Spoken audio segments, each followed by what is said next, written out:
as bênçãos da Santa Ceia. Eu sei que muita gente acredita, crê, antes que eu fale, antes que eu venha pregar, que há muita bênção na Santa Ceia. Quem crê que há muitas bênçãos no pão e no vinho da Santa Ceia? Levante a mão quem já crê. Amém, você já crê, então isso já é um ponto de partida muito importante. Mas, hoje eu quero que a revelação chegue a você de uma maneira explosiva, que você tenha seu entendimento aberto, seus olhos abertos. Eu tenho certeza que o Espírito Santo, o Espírito Santo que está dentro de você, ele já tem preparado você para receber essa palavra. Quem diz amém, aleluia?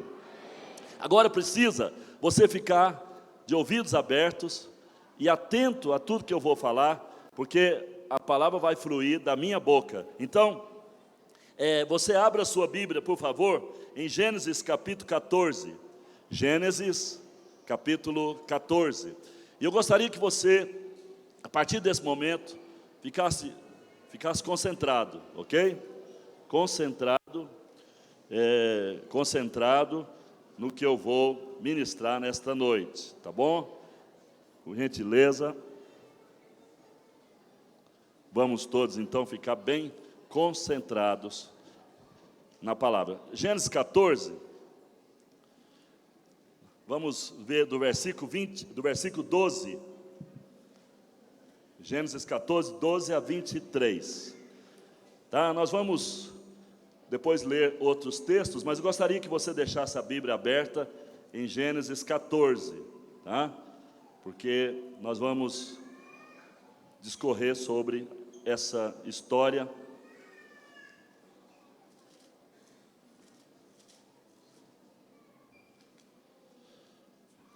A partir do versículo 12 até o 23, está escrito assim, eu vou ler. Apossaram-se também de Ló, filho do irmão de Abrão, que morava em Sodoma, e dos seus bens, e partiram. Porém, veio um que escapara e contou a Abrão o hebreu, e este habitava junto aos carvalhais de Manre, o amorreu, irmão de Escol e de Aner, os quais eram aliados de Abrão. Ouvindo Abrão que seu sobrinho estava preso, fez sair 318 homens dos mais capazes, nascidos em sua casa, e os perseguiu até Dan. E repartidos contra eles de noite, ele e os seus homens feriu-os e os perseguiu até Robá, que fica à esquerda de Damasco. Trouxe de novo todos os bens e também a Ló, seu sobrinho, e os bens dele, e ainda as mulheres e o povo. Após voltar Abrão de ferir a Kedorlaomer e aos reis que estavam com ele, saiu-lhe ao encontro o rei de Sodoma no vale de Savé, que é o vale do rei. Melquisedeque, rei de Salém, trouxe pão e vinho. O que trouxe Melquisedeque? Pão e vinho. Ele era sacerdote de quem? Do Deus Altíssimo. E abençoou ele a Abrão e disse: bendito seja Abrão pelo Deus Altíssimo, que possui os céus e a terra. Bendito seja o Deus Altíssimo, que entregou os teus adversários nas tuas mãos. E de tudo lhe deu Abrão o dízimo. Então disse o rei de Sodoma a Abrão: dá-me as pessoas, e os bens ficarão contigo. Mas Abrão lhe respondeu: levanto a mão ao Senhor, o Deus Altíssimo, e que possui os céus e a terra, juro que nada tomarei de tudo o que te pertence, nem um fio, nem uma correia da tua sandália, ou de sandália, para que não digas: eu enriqueci a Abrão. Nada quero para mim. Ok, até aqui. Nada quero para mim. Foi o que disse Abrão ao rei de Sodoma. Queridos irmãos, é muito importante você ter a luz dessa palavra. Escute, aqui nós vamos agora parar para refletir sobre duas ordens sacerdotais. Aparece aqui nesse texto a figura de um sacerdote enigmático. Esse sacerdote apareceu aqui, nesse momento da história. Ele aparece no Salmo 110, versículo 4, e ele aparece lá em Hebreus, capítulo 5, 6 e 7.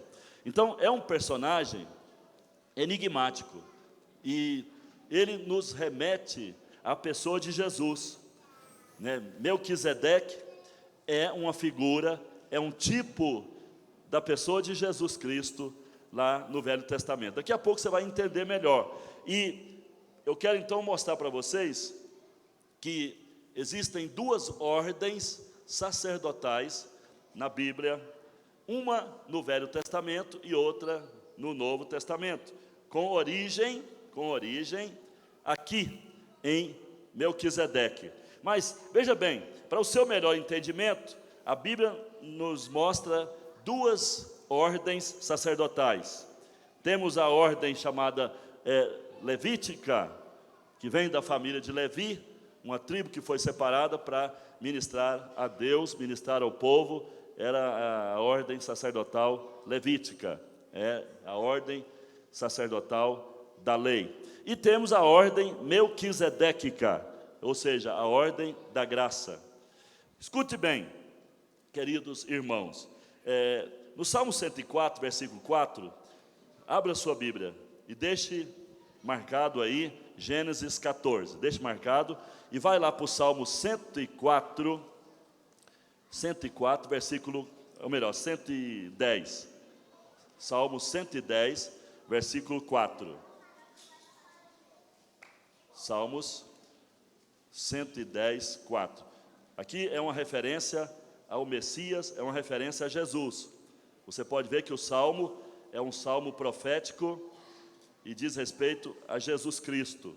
E aí no versículo 4, diz assim: o Senhor jurou e não se arrependerá. Tu és sacerdote para sempre, segundo a ordem de Melquisedeque. Então a palavra está falando da ordem de Melquisedeque, está se referindo a Jesus. É um salmo profético, se refere a Jesus, e aqui o pai está dizendo para ele: meu filho, tu és sacerdote para sempre, segundo a ordem de Melquisedeque. Então nós temos na Bíblia duas linhagens ou duas ordens sacerdotais: a levítica, que cuidava de tudo que a lei requeria, cuidava dos sacrifícios de animais, cuidava de todas as festas e tudo que havia na velha aliança da lei.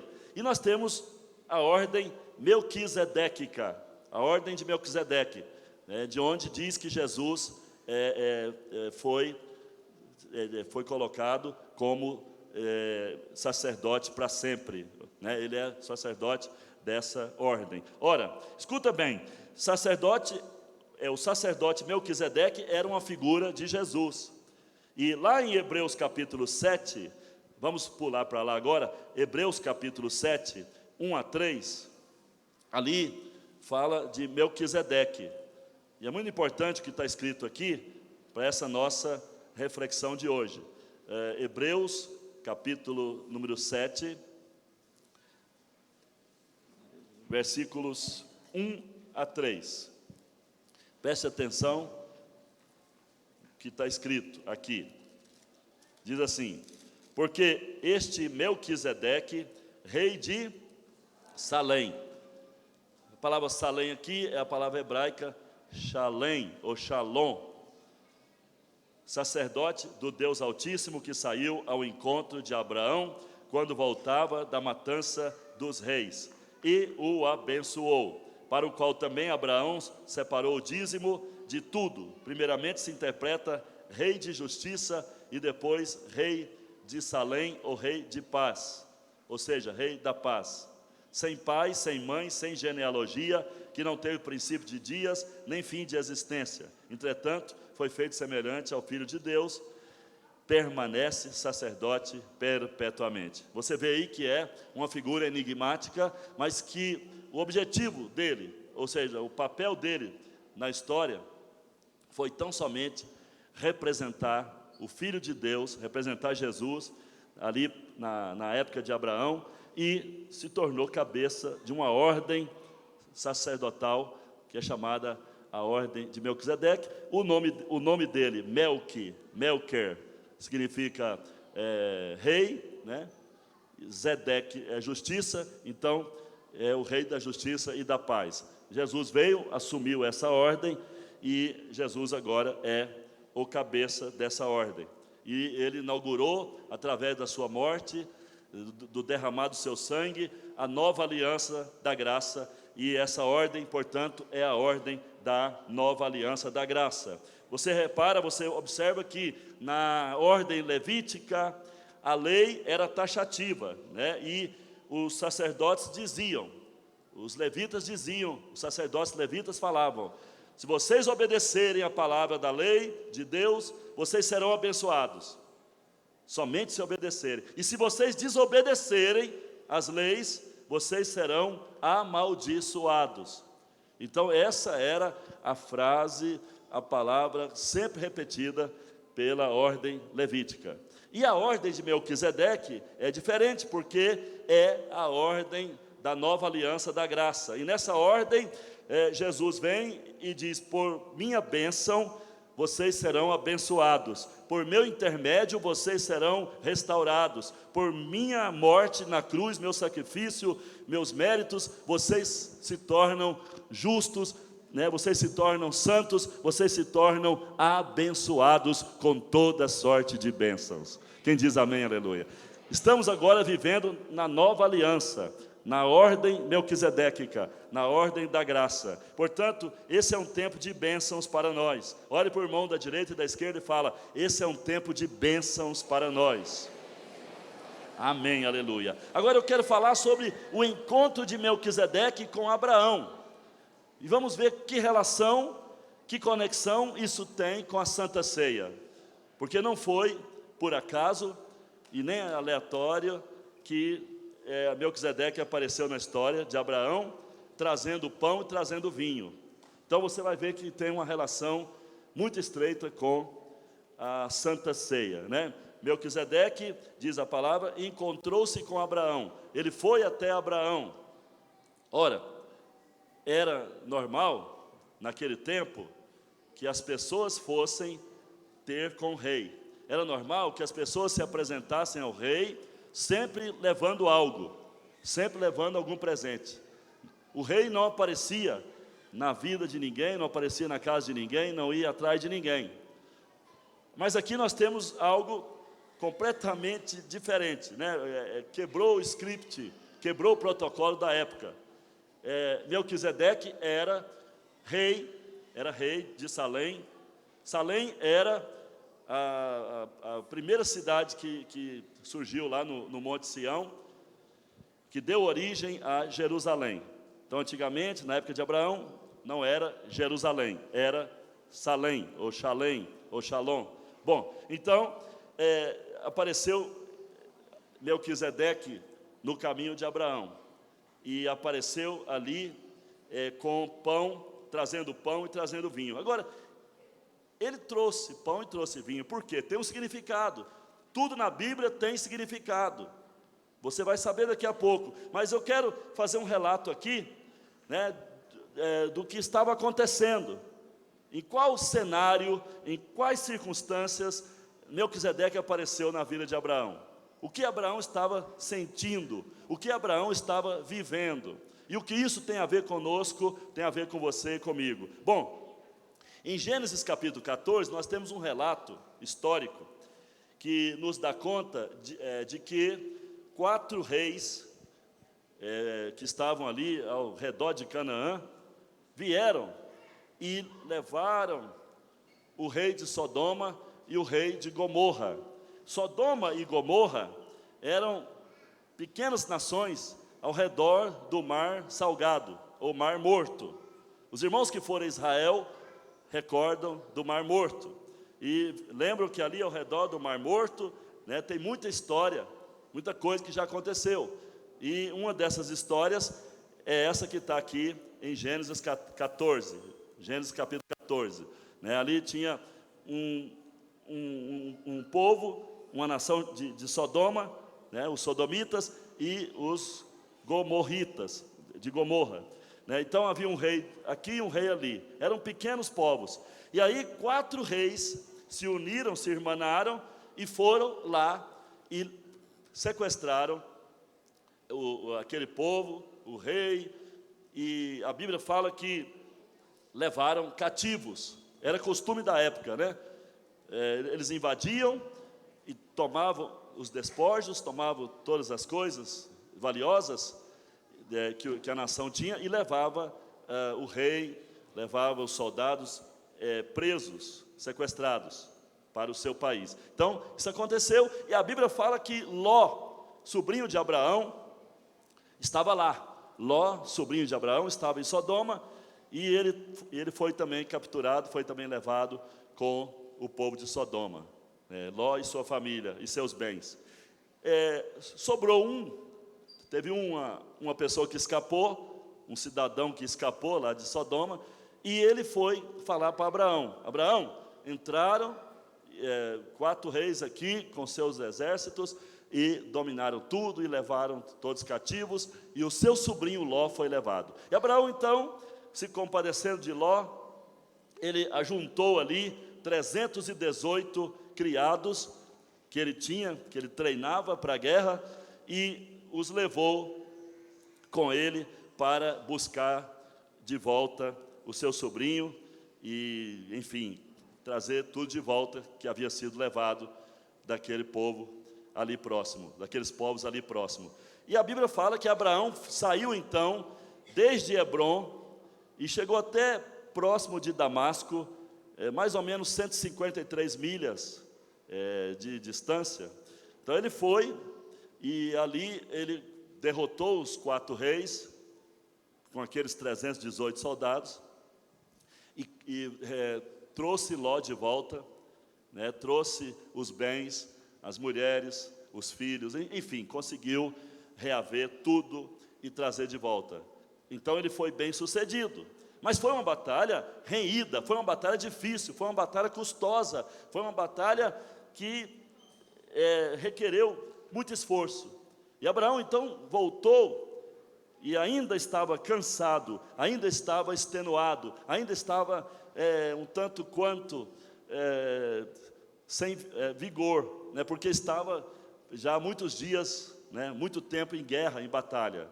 Então ele estava bem abatido ali, enfrentando um momento de restauração das forças, né, buscando restaurar suas forças, revigorar-se fisicamente. Mas não bastou apenas aquela batalha natural, né, porque, na verdade, havia uma batalha espiritual, um pouco ali à frente, no retorno dele, daquela incursão vitoriosa. Então, o que aconteceu? Diz a Bíblia que o rei de Sodoma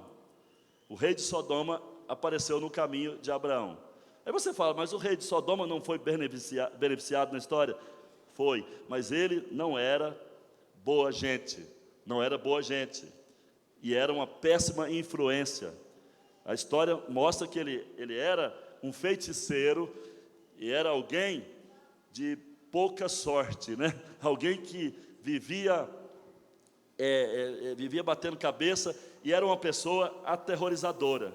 Então ele apareceu ali com todos os demônios possíveis, né, daquela região ali, de outros lugares, e veio para cima de Abraão, e aquilo trouxe para Abraão um peso, e aquele se tornou para ele o seu momento mais sombrio, depois de uma grande vitória. Nisso você repara que nós precisamos estar sempre vigilantes, precisamos estar sempre observando o que se passa em nossa vida, porque depois de uma vitória, depois de uma incursão vitoriosa, seja ela na vida material, espiritual, em qualquer sentido, depois de um momento de celebração, de vitória, sempre o adversário prepara algo para nos atormentar, para nos entristecer, para nos angustiar, para nos abater, né? Então Abraão estava diante de um opressor. O rei de Sodoma, o nome dele era Bera, Bera. Está aí no capítulo 14 de Gênesis, capítulo 14. O nome dele era Bera. E Bera, no hebraico, significa o filho do mal, ou o filho das trevas. E também no capítulo 14, eu não vou ler agora, depois você lê em casa, aí no capítulo 14 de Gênesis, fala que alguns de Sodoma caíram num poço de betume. Naquela época, ao redor do Mar Morto, haviam tipo areia movediça. Quem já viu areia movediça? Areia movediça. Alguém já viu assim no filme, na televisão? Ok. Então haviam poços daquele tipo ali, de areia movediça, mas eram poços de betume. Imagina aquela coisa preta, aquela coisa parecendo petróleo no seu estado original ali, mas era uma coisa densa, um piche muito grudento, né? Aquele piche grudento. E quem caía num poço de betume, morria, né? A menos que alguém desse a mão na hora e ajudasse na hora para escapar. Então o rei de Sodoma, segundo a história, ele caiu no poço de betume, não conseguiu se limpar, né, de tirar aquele piche do corpo dele, e ele ficou horripilante, ficou aterrorizante, aqueles olhos esbugalhados, e ele também era um feiticeiro, então as pessoas tinham medo dele, porque ele era um bicho feio, né? Parecia um bicho feio, e era maquiavélico, muito maquiavélico. Então ele apareceu na vida de Abraão, quando Abraão voltava da incursão vitoriosa, né? E ele veio ali, e ele tinha um plano, uma proposta a fazer a Abraão, para levá-lo a uma decadência, levá-lo a uma situação de derrota espiritual, né? Mas diz a palavra que nesse momento, né, enquanto o rei Bera estava ali berando, quando o rei Bera estava berando Abraão, aí chegou Melquisedeque. Olhe para o seu irmão e fala: hoje o seu Melquisedeque está chegando aqui, está se interpondo entre você e o Bera, qualquer filho das trevas que queira destruir você. Por isso hoje, se alegra, porque o nosso Melquisedeque, o Senhor Jesus Cristo, Ele nos traz pão e vinho para nossa libertação e cura total. Aleluia, glória a Deus. E então, glória a Deus, glória a Deus, glória a Deus, glória a Jesus. E observe então, que embora estivesse ainda sob o clima de uma grande vitória, Abraão, o homem de Deus, estava passando um momento sombrio, Isso revela que precisamos estar atentos, porque momentos sombrios, momentos difíceis, momentos de angústia, depressão, eles podem vir, e vem a qualquer um de nós, e principalmente depois de uma grande vitória. Então precisamos estar atentos a tudo isso, né? Quem sabe há alguém aqui hoje vivendo um momento desse jeito, depois de obter uma grande vitória, agora está debaixo de uma forte e aparentemente invencível situação, ou uma opressão do diabo que tem vindo contra a sua casa, sua vida, suas finanças, sua saúde, né, sua situação espiritual, ministerial, sua vida em todos os aspectos. Eu não sei o que está passando com vocês, mas eu sei que hoje Deus nos reuniu nesta casa para tomar a santa ceia dos milagres. Hoje Deus nos reuniu nessa casa para fazer algo em nossa vida.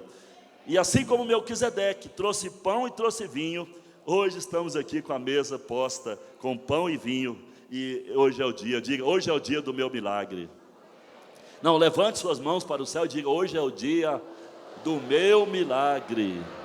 É do meu milagre. Amém. Quem diz amém, aleluia. Olha, então, preste atenção. Bera, o filho do mal, filho das trevas, rei de Sodoma, veio a Abraão lhe aterrorizar. E pode ser que haja alguém aqui nessa noite que também está sendo aterrorizado.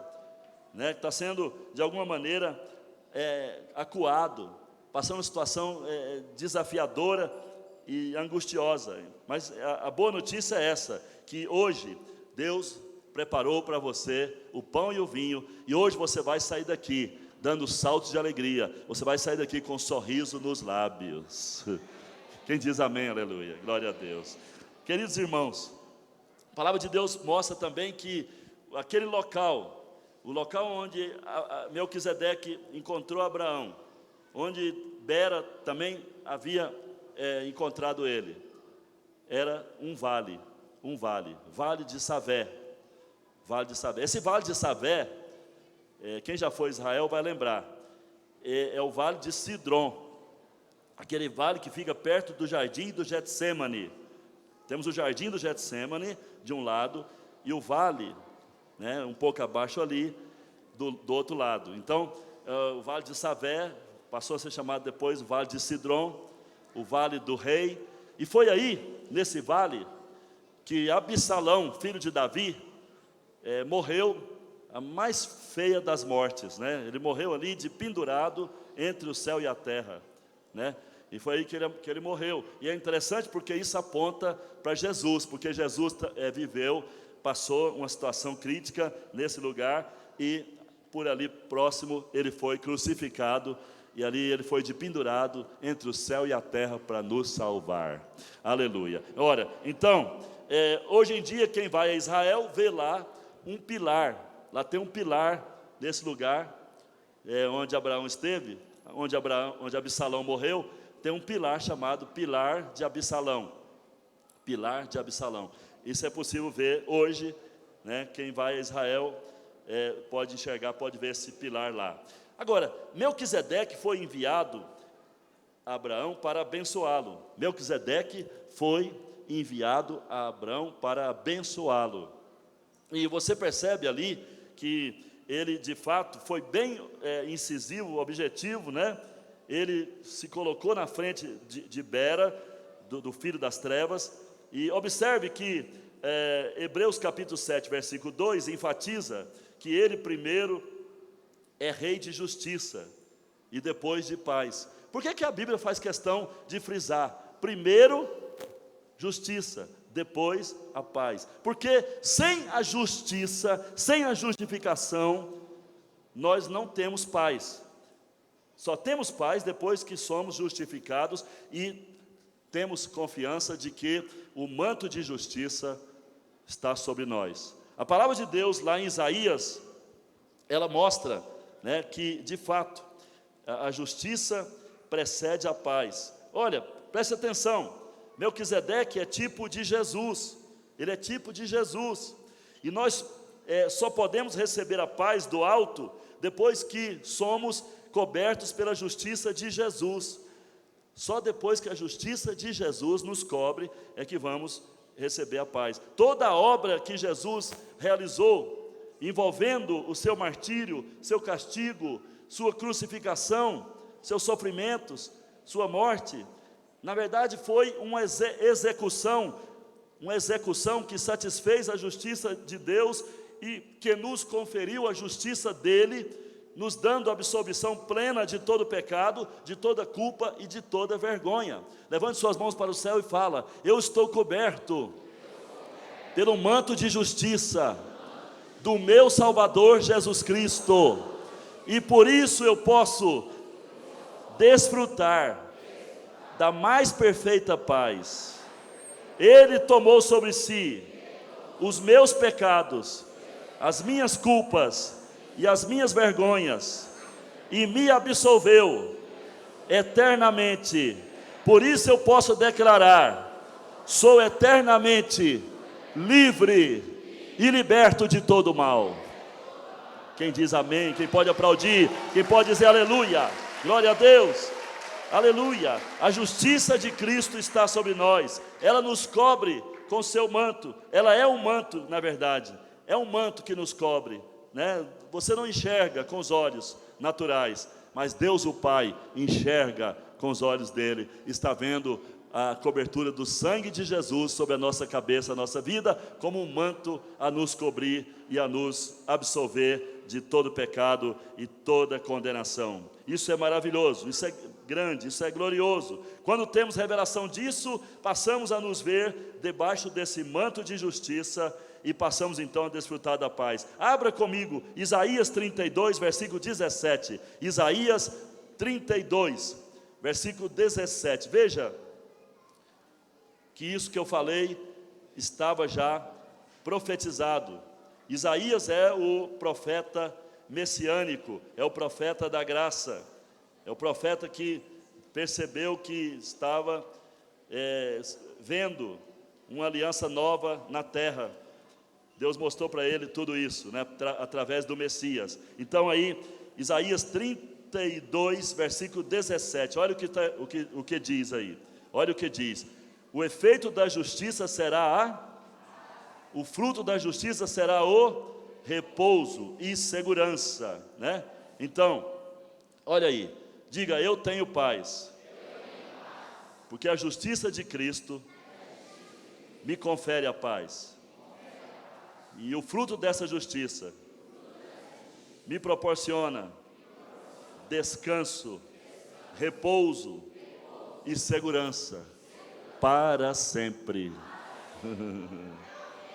Aleluia, meu irmão, glória a Deus. Então, Melquisedeque, o rei da justiça e da paz. E Hebreus 7 fala: primeiro justiça, primeiro rei da justiça e depois da paz. Por quê?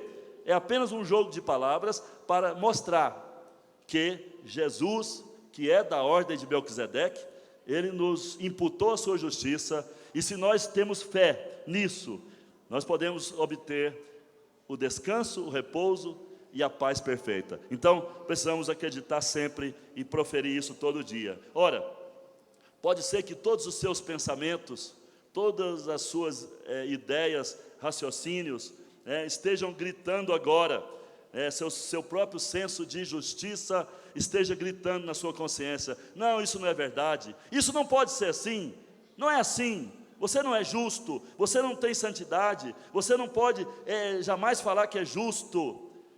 Ainda que tudo esteja gritando dentro de você que você não é justo, não é justificado, o que prevalece é o que diz a palavra. E a palavra da verdade, a palavra de Deus é categórica. Ela diz que Jesus levou as nossas maldições e liberou para nós as suas bênçãos. Diz que Ele tomou sobre si as nossas iniquidades, o nosso trapo de imundícia, ou seja, a justiça própria que nós carregávamos, e toda a nossa fraqueza, e Ele nos deu a sua graça, nos deu o seu perdão eterno, nos deu a sua purificação, nos deu a justificação, nos deu a dádiva de uma vida maravilhosa, abençoada e livre de todo mal. Quem diz amém, aleluia? Então, temos isso em Cristo, Ele nos fez justo para sempre. E Melquisedeque apareceu lá no vale de Savé, né? Como eu já disse, aquele era um vale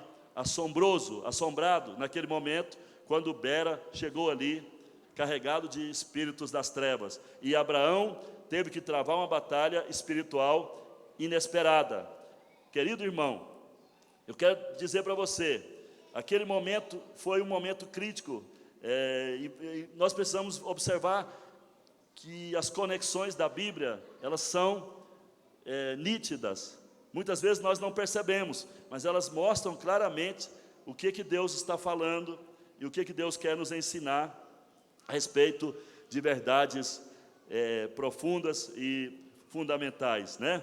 Então, é interessante as conexões da Bíblia. Melquisedeque trouxe pão e trouxe vinho para aquele lugar, para aquele vale assombrado, assombroso, o vale de Sidrom, que ficava ali próximo do jardim do Getsêmani. E não era por acaso que estava próximo do jardim do Getsêmani. Por quê? Porque a palavra Getsemani, ou Getsemani, ou Getsemani, ela significa lugar da prensa, lugar da prensa. Se você for lá, visitar aquele lugar, você vai ver próximo ali, uma grande pedra redonda, e você vai observar que ali estava uma prensa, Usava-se aquela prensa para tirar o azeite da azeitona. Na antiguidade era assim, né?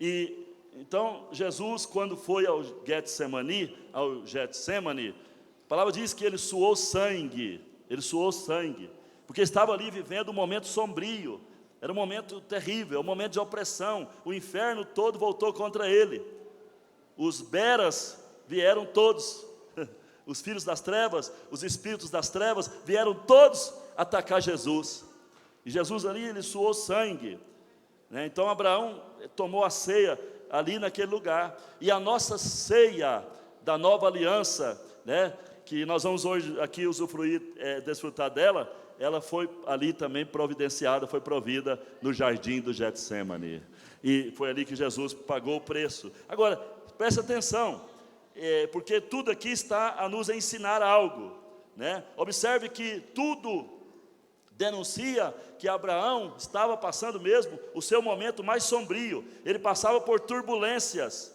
Se essa é a situação que você está vivendo agora, quero lhe dizer, aqui agora, nesse momento, que o pão e o vinho, para celebrar a sua virada, para celebrar a sua vitória, para celebrar sua saída do vale de Savé, está aqui na mesa, e hoje você vai sair daqui completamente liberto de qualquer mal, de qualquer obra do diabo, de qualquer opressão, de qualquer malignidade, qualquer doença, qualquer praga, qualquer tipo de aperto, qualquer tipo de doença. Hoje é o dia da sua libertação, hoje é o dia da sua cura, porque o Senhor vai fazer milagre nessa noite. Aleluia, glória a Deus, aleluia, aleluia. Eu não sei quem está passando turbulência na saúde, quem está passando turbulência nas finanças, no relacionamento sentimental, mas hoje é um dia de cura e de libertação para você e para cada área da sua vida. Melquisedeque trouxe pão, trouxe vinho. Observe, não trouxe armas. Ele, sendo rei, poderia pegar armas e trazer para Abrão. Abrão, está aqui armas, você vai ter que enfrentar muitas batalhas daqui para frente. Então, estão aqui as melhores espadas, os melhores escudos, não. Melhores lanças, não. Melquisedeque não levou armas naturais. Diga, as minhas armas não são carnais, não são naturais, elas são poderosas em Deus, para destruir todos os beras que aparecerem na minha vida. Aleluia! Glória a Deus! E nós temos aqui as bombas mais potentes, que destrói todo o poder do diabo. Nós temos aqui o pão, que representa o corpo de Jesus, e temos aqui os frutos da videira, que representa o sangue de Jesus, e nesses elementos aqui, estão incorporados, pela graça de Jesus, todo o poder dele, toda a sua bondade, e também toda a eficácia do seu poder, para destruir toda a obra do diabo. Quem diz amém, aleluia? Amém. Aleluia. Amados e queridos irmãos, então, a ceia que Melquisedeque ali serviu para Abraão, o revigorou, deu a ele um discernimento, deu a ele uma capacitação nova. Olha para mim, quantos aqui precisam de uma capacitação nova? Quantos aqui precisam de um revestimento espiritual? Quantos aqui precisam de um poder para sair daqui hoje e resolver situações difíceis? Quem precisa, levante sua mão aí e diga amém, aleluia. Levante a mão, continue com a mão levantada. Eu vou declarar para você, em nome de Jesus, você sairá daqui hoje com o poder que você precisa, com a unção que você precisa, com a graça que você precisa. Você sairá daqui hoje com a saúde que você precisa, sairá daqui hoje com chaves que você precisa. E os beras lá fora não suportarão a presença de Deus na sua vida.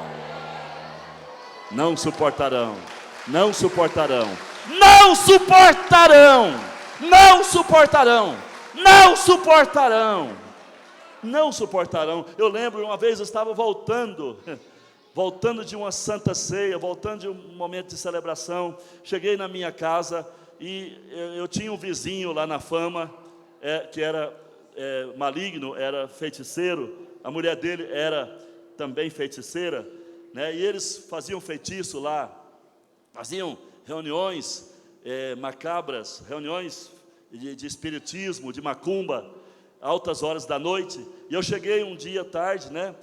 Já tinha tomado a Santa Ceia, e cheguei ali, e eu cheguei e percebi os beras ali, possuídos, gritando, relinchando, fazendo coisas feias, e eu disse, meu Deus, que coisa opressora, que coisa horrível, e aquilo começou a me perturbar, e eu entrando, fechei o portão da minha casa, entrei, e fiquei perturbado, oprimido, tentei ajoelhar, não consegui. Eu falei, gente, que coisa, uma opressão aqui ao redor, e aquele povo fazendo macumba, e eu ali levantei da cama, estava sentado, levantei, e Deus disse, você está fortalecido, você está coberto pelo meu poder, você tem armas poderosas, levante sua mão. Eu levantei minha mão e saí ali. Eu não fui lá afrontar eles diretamente, não fui lá brigar, não fui lá comprar um conflito direto, não cheguei ali, mas com a mão estendida disse, Senhor, Tu estás dizendo que eu estou fortalecido, eu tomei a Santa Ceia, e então agora que esse poder das trevas reflua e não venha perturbar mais ninguém. Eu declaro a libertação dessas vidas em nome de Jesus Cristo. Irmãos amados, foi como assim tirar com a mão. Eles pararam a macumba e a coisa cessou. E sabe o que é melhor? A partir daquele dia eu passei a levantar minha mão para o lado do centro e passei a abençoar aquele casal. E sabe de outra boa notícia? É que depois de algum tempo eu fiquei sabendo que ele e ela se tornaram diáconos de uma igreja Assembleia de Deus. Pode aplaudir o Senhor Jesus. Você cheio do poder de Deus, fortalecido por essa Santa Ceia, você vai levantar a mão santa ao redor da sua casa, e vai acontecer coisas milagrosas ali para os seus vizinhos. Seu inimigo vai ser decepcionado, ele vai ser frustrado. Agora, meu irmão, escuta bem o que eu vou dizer aqui, algo muito importante. Quando Jesus celebrou a primeira Santa Ceia, diz a Bíblia, ele deu graças, a palavra é Eucaristia, dar graças significa eucaris, ou Eucaristia, caris ou charis é graça, significa bondade, ou boa graça, né? Então a boa graça, Jesus deu graça, boa graça, levantou a mão e agradeceu ao Pai pela Santa Ceia, e ele então, a partir dali, estava liberando o favor imerecido. Quando ele falou Eucaristia, dou graças, ele estava dizendo, eu libero a graça. Não era só uma gratidão ao Pai, era um liberar de graça. Então, a Santa Ceia inaugural foi inaugurada com essa palavra de liberação de graça. E eu digo para você, essa ceia de hoje, depois que Jesus Cristo já morreu, já pagou o preço, e Ele nos deu acesso ao Pai, e nos fez justos por sua justiça. Essa Santa Ceia hoje, ela é a Eucaristia, ela é a boa graça de Deus para nós. Nós vamos hoje receber uma boa graça de Deus, uma graça muito eficaz, uma graça que vai dar uma virada, vai fazer uma virada na nossa história. Quem diz amém, aleluia? Eu estou vendo que vocês estão com fé. Amados, o pão e o vinho foram para a saúde de Abraão. O pão e o vinho foram para a saúde de Abraão. Abraão talvez foi flechado, você não imagina, você não tem noção.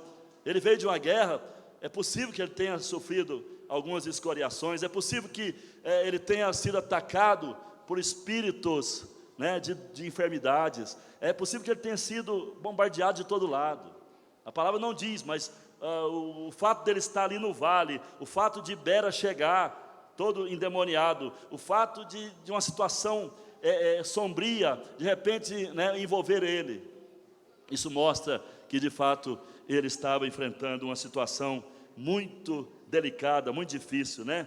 Muito crítica. E naquele instante né, quando Melquisedeque veio com pão e veio com vinho, então ele fortaleceu Abraão, ele deu uma vitalidade, deu um renovo, né, aquilo passou para ele uma vida nova, passou para ele uma nova saúde, um novo vigor. E você repara que Melquisedeque, ele fala, bendito seja Abraão. A palavra bendito em hebraico está relacionado com a graça também. Bendito, quer dizer, você tem a graça, eu te ministro a graça, porque ela está sobre você e declaro, você vai usufruir dela. Você é bendito, você é filho da graça. Olhe para o seu irmão e fala, você é filho da graça. Seja bendito, seja cheio da graça. E Abraão levantou, Melquisedeque levantou a mão e também bendizeu o Pai, o Deus Altíssimo. Bendito seja o Deus Altíssimo. Ou seja, o Deus Altíssimo é cheio de muita graça. Ele é cheio da graça. Ora, e por causa dessa graça, Abraão saiu dali fortalecido, e depois você vê que ele encara o rei de Sodoma. Ele encara o rei de Sodoma. Antes de tomar a ceia, provavelmente você não encararia ninguém, nenhum demôniozinho. Mas depois dessa ceia de hoje, você vai enfrentar qualquer espírito do mal, e a graça de Deus vai afugentá-lo, vai expulsá-lo para onde ele veio, ou para o abismo. Enfim, Deus vai fazer que o mal não seja mais eficaz, e você vai prevalecer em toda a batalha. Aleluia, glória a Deus. Amados irmãos, o que significa então esse pão? Nós queremos participar da ceia e ter um tempo de ministração aqui hoje. O que significa o pão? O que significa a ceia? O que significa o vinho? Né? O que significa a Santa Ceia hoje para nós? Só quero dizer o seguinte: depois que Abraão ele tomou a ceia, ele levantou a mão ao Pai, e ali ele entregou o dízimo. Existe uma relação entre a ceia e o dízimo. Hebreus, lá no capítulo 7, fala que o dízimo da graça é para proclamar que ele vive, proclamar que Jesus vive. E, portanto, a Santa Ceia é para a comunhão, é para o desfrute, né, do corpo e do sangue de Jesus. E o dízimo proclama que ele vive. A ceia relembra a morte, a ceia é o memorial da morte, mas o dízimo é para proclamar que ele vive, ele não ficou morto, porque ninguém vai entregar dízimo para um Deus que está morto. Só se entrega dízimo para um Deus que é vivo. O nosso Deus é vivo. Quem diz amém, aleluia? Por isso entregamos o dízimo. Preste atenção, você toma a ceia e proclama que Jesus morreu, e que essa morte resolveu, né, os seus pecados, purificou você, renovou você, lhe deu a justiça dele. E você entrega o dízimo proclamando que ele vive, que ele ressuscitou, que ele te sustenta, que ele te mantém, que ele é o seu provedor. Quem diz amém, aleluia?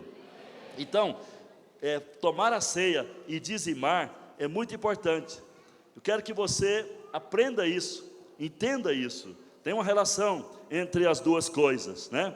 E Abraão disse para Bera, Bera falou para ele: olha, eu gostaria que você me desse a família, as pessoas e tal, e eu vou lhe dar riqueza, eu vou lhe dar as coisas. E aí Abraão disse: olha, você não vai me dar nada, porque eu não vou tomar nada de você, para você não falar que me enriqueceu. Abraão tinha na cabeça que a riqueza do dízimo lhe seria dada. A palavra no hebraico mostra que Abraão tinha uma visão do dízimo como um instrumento de prosperidade, e ele esperava que ficaria rico pela bênção do dízimo. E você vê na história subsequente que Abraão prosperou e ficou muito rico. E a palavra lá, quando fala que Abraão ficou riquíssimo, a palavra macê no hebraico, significa a bênção do dízimo enriqueceu ele. A bênção do dízimo enriqueceu ele. Então Abraão tinha a visão, né, de adorar Deus com dízimo, proclamar que ele vivia e aquilo era para ele uma certeza também de prosperidade. E quando Bera ofereceu riqueza para ele disse: não, eu não quero riqueza de nenhum homem das trevas, eu não quero a riqueza do mundo, eu quero a riqueza que vem de cima, que vem de Deus. E Deus deu riqueza para ele. Observa que Abraão resistiu o mal, e observa também que o diabo não se importa se você fica rico, desde que você entregue para ele a sua família, desde que você entregue para ele a sua fé, as suas coisas, ou seja, a sua família, seus empregados, seus amigos, né, seus parentes. Ou seja, se você abrir mão das pessoas, ele permite que você fique rico. Mas que adianta você perder seu casamento, perder sua alegria, perder sua paz, né, na família, perder a família? Não adianta. Então, nós não vamos aceitar riqueza do diabo, riqueza do mundo. A nossa riqueza virá de cima, porque nós estamos debaixo da bênção de Abraão. Quem diz amém, aleluia? Glória a Deus. Compreenda isso, nós precisamos ter a revelação de tudo que está aqui em Gênesis 14. Abraão foi abençoado pelo pão e pelo vinho. Vamos falar do pão e falar do vinho. Como é que se fazia o pão? O pão era feito da seguinte maneira: eles colhiam os feixes de trigo, pegavam os feixes e jogavam ali numa vasilha, colocavam água nos feixes de trigo, e depois batiam com os punhos, batiam, até aquilo virar uma massa, e depois eles pegavam e faziam o pão, né? Depois de bater muito, depois de ali amassar muito, faziam o pão. Ora, Jesus, ele diz: eu sou o pão da vida, e ele veio como pão, e ele foi amassado, ele também foi, né, totalmente amassado pelo Pai, para poder ser o pão da vida. E depois Abraão tomou o vinho. Esse vinho passava por um processo. As uvas eram colhidas, né? As uvas eram tiradas da videira, levadas para um lugar chamado lagar, e ali haviam aquelas pessoas contratadas para pisar as uvas, pisava, amassava, exprimia bem as uvas, e aquele caldo saía, né, ali do lagar. Tinha alguns lugares para escorria, e ali tirava-se o suco, e aquele suco passava por um processo de fermentação. Escuta bem, o fermento na Bíblia significa pecado. Para Jesus nos purificar de todo pecado, o seu sangue teve que ser ali na cruz, né, fermentado pelos nossos pecados. Ou seja, nossos pecados foram lançados sobre ele, e ali na cruz o Senhor então recebeu os nossos pecados, e o sangue dele recebeu toda a nossa impureza, fermentou. Mas depois que ele morreu, aí o sangue dele estava apurado, santificado, pleno, puro, totalmente, porque ele não ficou no pecado, o pecado não ficou nele, e portanto ele é o nosso Salvador, porque ele é perfeito, o sangue dele é puro e é completamente livre do pecado. Quem diz amém, aleluia? Mas os nossos pecados foram lançados sobre ele. O vinho então passa por um processo de fermentação. Perceba que a Santa Ceia é feita com pão e é feita com vinho. Isso aponta para a cruz, né? Sem a cruz nós não teríamos a bênção da comunhão, não teríamos a bênção da justificação. Quando Jesus multiplicou os pães, ele disse: olha, isso aqui é vida, eu sou o pão da vida. Eu sou o pão da vida. E quando Jesus diz que ele é o pão da vida, a vida que ele fala não é a vida natural, não é a vida biológica, é a vida de Deus. Eu sou a vida de Deus, aquela vida que Deus soprou sobre o boneco lá no Jardim do Éden, aquela vida que Adão recebeu, a vida Zoe, a vida espiritual, a vida não criada. Essa vida, Jesus disse, está em mim, e aquele que come de mim, Jesus fala em João capítulo 6, a partir do versículo 51, aquele que come de mim, aquele que come e bebe da minha carne, do meu sangue, esse viverá de mim. Olha para cá, Jesus está dizendo: vocês querem permanecer em mim? Coma e beba de mim. A palavra comer, é literalmente mastigar, moer, engolir. Então ele está falando de quê? Está falando da Santa Ceia. A Santa Ceia, cada vez que você come, mastiga o pão, bebe o cálice, o vinho, aqui você está ingerindo de Jesus. E a vida, ele fala, a minha vida estará nisso. A minha vida vos será dada. A vida dele é dada. É uma vida espiritual. É uma vida que se impõe sobre qualquer coisa morta. Tudo na sua vida que está morto, a partir de hoje vai reviver. A vida de Jesus vai ser colocada em você. Aí você fala, mas espera aí, eu já tomei a ceia tantas vezes? Agora o apóstolo vem e fala isso. Sim, você tomou a ceia muitas vezes, mas você não tinha a revelação que tem hoje. E a revelação de hoje vai colocar você ligado a isso, e vai colocar isso dentro de você, e hoje você vai sair daqui cheio de vida. Deus vai renovar a sua vida por muitos anos, para muitos anos. Quem diz amém, aleluia? Isso é maravilhoso. Então, queridos irmãos, meus amados e queridos irmãos, tudo que ainda está doente, olhe para o seu irmão do seu lado, olhe para a irmã do seu lado e fala, tudo em você que ainda está doente, que está fraco e muito mal, é porque ainda não recebeu dessa vida de Jesus. Mas hoje o Senhor vai soprar e vai liberar sobre o pão e o vinho da Santa Ceia a sua vida, e ela vai entrar nas nossas vidas para nos abençoar, nos curar e nos renovar completamente. Quem diz amém, aleluia?